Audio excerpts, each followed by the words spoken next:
Very good morning, most welcome my friend. आज हम लोग बात करते हैं ट्रांसमिशन ऑफ कोविड-19 यानी कि सार्स कोरोना वायरस के बारे में, जो 2019 में स्प्रेड हुआ वुहान सिटी से, उसके बारे में। इसका मेन पर्पस हम यहाँ पर बात करेंगे। मोड ऑफ ट्रांसमिशंस क्या है और इसका रेप्लिकेशन प्रोसेस कैसे होता है, इसके बारे में थोड़ा सा डिटेल से स्टडी करना चाहेंगे। मैं जो एक कॉन्सेप्ट डेवलप किया गया जिसके बारे में हाइपोथेटिकल व्यू दिए गए, 3 तरीके के इसमें ट्रांसमिशंस होते हैं। ड्रॉपलेट ट्रांसमिशंस के बारे में बात की गई, अगर कंटैक्ट ट्रांसमिशंस के बारे में, और एरोसॉल्स के बारे में। ये अभी पब्लिश्ड जो ट्रांसमिशंस ऑफ इस वायरस के बारे में है, उसी के बारे में डिफाइन कर जाता है। अभी अनदर मोड ऑफ जो डिटेल स्टडी है, अभी ऐसा नहीं है कि और कोई भी मोड हो सकता है इसके ट्रांसमिशंस के बारे में। तो हमारे इस वीडियो चैप्टर में सिर्फ इन्हीं के बारे में और रेप्लिकेशन स्टेप्स के बारे में डिटेल हम बात करेंगे। तो सबसे पहले बात करते हैं ट्रांसमिशन, जो ड्रॉपलेट है, जिसमें ड्रॉपलेट ट्रांसमिशन किस तरीके से होता है। रिस्पायरेटरी यानी कि हम अगर कोई पर्सन स्नीजिंग कर रहा है, कफिंग कर रहा है, तो उसके कांटेक्ट में जो बंदे आते हैं, उसके जो लिमिटेड दूरी होती है, जैसे बोलते हैं ना 2 गज दूरी या 2 जो मीटर की दूरी है, उससे उसकी जो प्रॉक्सिमिटी और डिस्टेंस है, उसमें ट्रांसमिशन हो सकता है ड्रॉपलेट के द्वारा, या किसी के उसके जो लिक्विड यानी कि सलाइवा है, या फिर जो भी उसका कंटामिनेटेड पार्ट है, वहाँ से ये ड्रॉपलेट के थ्रू इन्फेक्शन हो सकता है। कंटैक्ट हो जाए, जो कि जो बंदा है जहाँ स्नीजिंग किया, जो यूज कर रहा है, यानी कि कंटामिनेटेड द्वारा ही इसका ट्रांसमिशन हो सकता है। इन्फेक्टेड पर्सन से जो चीज़ें यूज़ कर रहा है, उसके द्वारा किसी बंदे को एक मिनिमम टाइम ड्यूरेशन में कंटैक्ट में आने से। एरोसॉल्स होता है, एरोसॉल ट्रांसमिशंस तो बहुत जल्दी जान सकते हैं, जाकि जो भी ड्रॉपलेट्स हैं एयर में मिक्स हो चुकी हैं और उनके द्वारा। अब एक सब लोगों को ये होगा एरोसॉल और ड्रॉपलेट इन्फेक्शंस में क्या है। ड्रॉपलेट में डायरेक्टली कंटेमिनेशन होता है, एरोसॉल्स में होता है कि एयर भी उसमें मिक्स होती है और उसका ट्रांसमिशन हो रहा है, यानी कि किसी एरिया से किसी दूसरी एरिया में हवा चल रही है और उसमें मिक्स है, यानी कि उसमें ऐसा चीज़ किया गया है कि वहाँ से ट्रांसमिशन किया जा सकता है। तो ये एक अंदर प्रकार का हाई डोज ऑफ एरोसॉल्स के लंग्स में जाने से बहुत ही कंटामिनेटेड, ये सबसे ज़्यादा खतरनाक होता है एरोसॉल ट्रांसमिशन। तभी सभी लोगों को बोला जाता है you can wear the mask. जो प्रॉबिलिटी है, हम इस चीज़ को यहाँ से कंट्रोल कर सकते हैं। जो सबसे इन्फेक्शंस का मेन काजिंग एरोसॉल्स ट्रांसमिशन ही है जाकर। तो ओवरऑल हम अगर हिस्ट्रिकल देखते हैं, जो भी एक पब्लिश्ड हाइपोथेसिस बोली जा रही है कि ये WHO द्वारा जो ऑलरेडी पब्लिश पेपर्स हैं, कि इसमें बैट के द्वारा जो भी मैनस एक जो एनिमल्स है उसके द्वारा जो एक इंटरमीडिएट प्रोडक्ट है उसके द्वारा ह्यूमन में किस तरह ट्रांसमिशन हुआ। जो वुहान सिटी में ऐसे बोला जा रहा है कि वहाँ की एक मार्केट से या रिसर्च लैब से कंटामिनेशन किस तरीके से बाहर आया। अगर आप सोच सकते हैं कि एक कंट्री के सिर्फ एक सिटी में ट्रांसमिशन को हुआ, बाकी उस कहीं भी नहीं हुआ जाकर, उसके किसी भी अनदर सिटी में, ना बीजिंग में हुआ, ना अदर सिटी जो हांगकांग में हुआ, बट पूरे वर्ल्ड में हो गया। तो ये कोई कॉन्सेप्ट जो बोला जा रहा है, दिस इज़ नॉट एक्सेप्टेबल, चाहे जितना भी पर, लेकिन एक नॉर्मल इंसान ये सोच सकता है ये एक्सेप्टेबल थीसिस नहीं है। आने वाले फ्यूचर टाइम में अगर वहाँ से बहुत डाटा रिलीज़ होता है तो हो सकता है ये पता लगे कि एक्चुअल क्या था। ये इकोनॉमिकल बिजनेस वॉर हुआ है अमेरिका और चाइना के बीच में, इस वजह से इस तरीके के बायोलॉजिकल वॉर का एक पहला स्टेप दिखाया गया है वर्ल्ड को कि ये हो सकता है। ये एक ओवरऑल मेन कॉन्सेप्ट है कि किस तरीके से पूरे वर्ल्ड में एक वायरस को स्प्रेड किया गया जाकर। बाकी जो थीसिस या राइटिंग में है ये 100% एक्सेप्टेबल नहीं है जाकर। बट अब we are coming our topics पे आते हैं कि पैथोजेनेसिस किस तरीके से सारस कोविड-19 की होती है जाकर, उसके बारे में। तो पहला ये होता है कि अगर कोई बंदा इन्फेक्शंस होता है तो 14 दिन यानी कि 1 से लेकर 14 दिन के बीच में उसके इंक्यूबेशन पीरियड होता है इस वायरस का, और ये अपना सिम्टम्स 14 दिन बाद शो करना शुरू कर देता है। यूजुअली जितने भी पेशेंट होते हैं 60 साल के अंदर, उनके अंदर ये symptoms easily faster and compare है। अगर हम इस चीज़ को और देखते हैं जाकर, सार्स कोवर कौन सी बॉडी सेल्स के अटैक करता है, तो लंग्स में जो एल्वेलाई सेल्स होती हैं, एपिथेलियम सेल्स, वहाँ पर डायरेक्टली कंटैक्ट करता है, सीलिया के द्वारा इंटर करता है बॉडी सिस्टम में, और फिर उसके बाद सीलिया जो म्यूकस कवरिंग होती है एपिथेलियम सेल्स में, वहाँ पर ये अपने आप को थ्रोट के द्वारा इंटर किया, फिर लंग्स में गया, और वो जो एपिथेलियम सेल्स हैं सीलिया के थ्रू ये एंट्री करता है। मल्टीपल कोरोना वायरस प्रोटीन्स होती हैं इसको हेल्प करने के लिए। इस तरीके से जो सबसे ज़्यादा इसमें जो यूज किया ह्यूमन एंजियोटेंसिन कन्वर्टिंग एंजाइम्स के बारे में अगर नाम सुना, वो एक रिसेप्टर का काम करती है कोविड-19 को एक्सेप्ट करने में और इसको लंग सेल्स में एंट्री कराने का मेन करती है जाकर। अगर बेसिक बायोमैकेनिज्म अगर हम देखते हैं जाकर, biochemistry of angiotensin converting to जो एंजाइम्स है और सार्स कोविड का किस तरीके से एक रिलेशनशिप होता है, जो सार्स कोविड 19 में जो प्रोटीन्स यानी ग्लाइकोप्रोटीन्स ऊपर कवरिंग होती है वो और एंजियोटेंसिन कन्वर्टिन के बीच एक कंपेटिबल रिएक्शंस होता है और काफ़ी दूसरे एक दूसरे के साथ अटैचमेंट के द्वारा इस पाथवे से ही ये एंट्री करते हैं जाकर।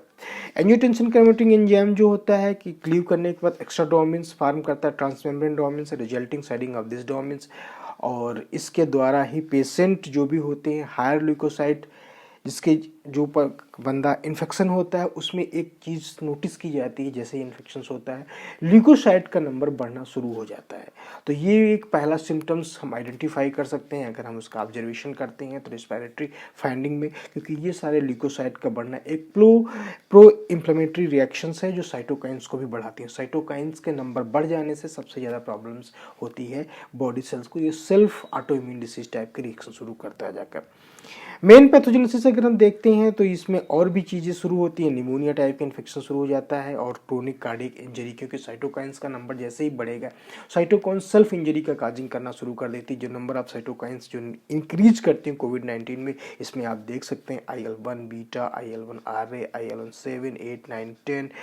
ट्यूमर निक्रोटिक फैक्टर्स भी हैं और भी बहुत सारे साइटोकाइंस हैं, इनका नंबर काफ़ी तेज़ी से बढ़ता है। अब अगर हम इस पिक्चर्स को देखें, एक डायग्रामेटिकली पिक्चर्स है, इसमें हम रिप्रेजेंट कर रहे हैं कि एरोसॉल्स के द्वारा एक वायरस निकलता है। वायरस को जिस तरीके से हमारे थ्रोट के द्वारा लंग्स में जाता है, लंग्स की जो सेल्स हैं एल्वेलाई एपिथेलियम सेल्स वहाँ से एंट्री करता है और उस एंट्री करने से जो वहाँ के छोटे छोटे एल्वेलाई के अंदर एपिथेलियम सेल्स होती हैं जो उनमें रिसेप्टर पाया जाता है ACE2,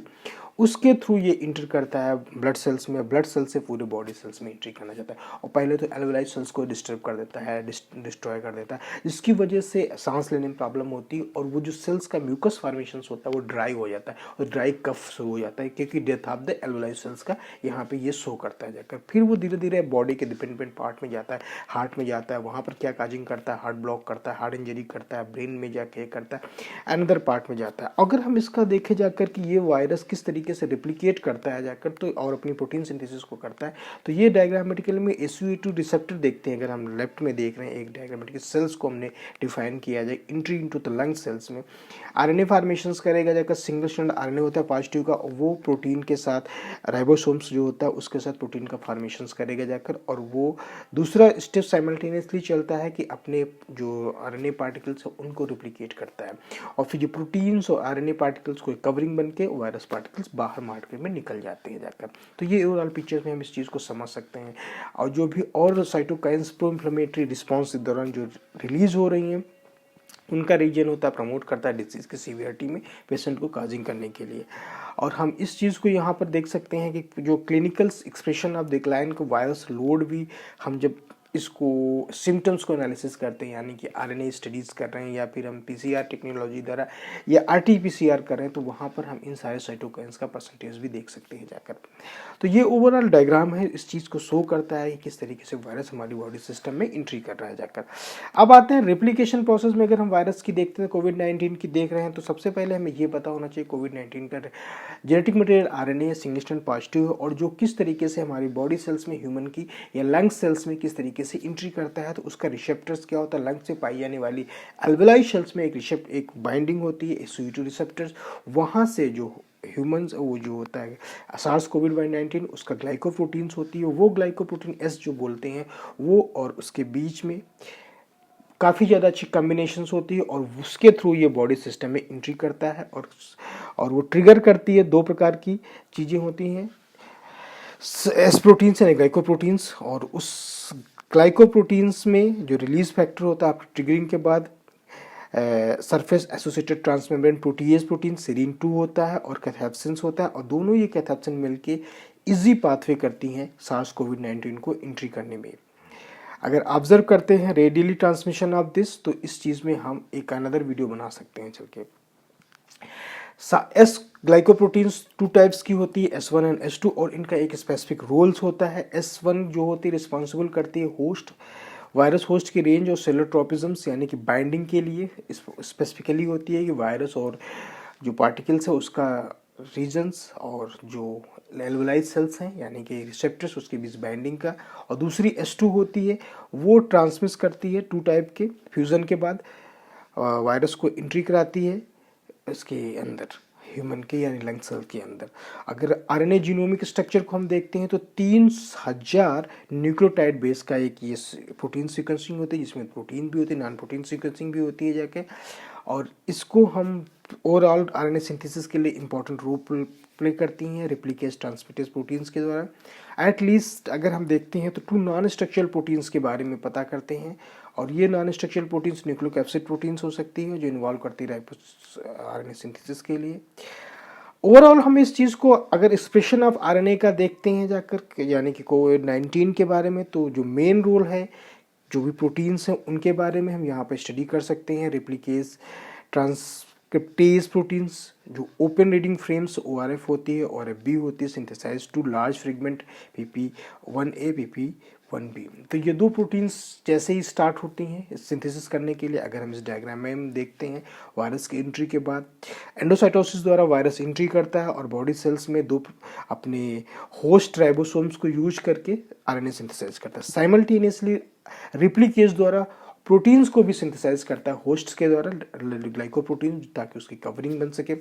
अगर हम आरएनए में देखते हैं 3-4 चीज़ें सिंथेसिस होती हैं। न्यूक्लियोकैप्सिड के बारे में सिंथेसाइज करता है, स्पाइक प्रोटीन सिंथेसिस करता है, मेम्ब्रेन प्रोटीन को सिंथेसाइज करता है, एनवेलोप प्रोटीन्स को सिंथेसाइज करता है, ताकि कंप्लीट वायरस पार्टिकल्स बन सके और ये बाहर निकल सके अपने आप को। ये होस्ट की मशीनरी को पूरी तरह से कंट्रोल करके अपने सेल्फ हिसाब से सिंथेसिस करना शुरू कर देता है कोविड-19 के। सिंथेसिस ऑफ PP1 ऑलरेडी जो होता है फ्रेम हो तो ओपन रीडिंग फ्रेम्स होते हैं जाकर involve the program the ribosomal frameship during the translational process, और इससे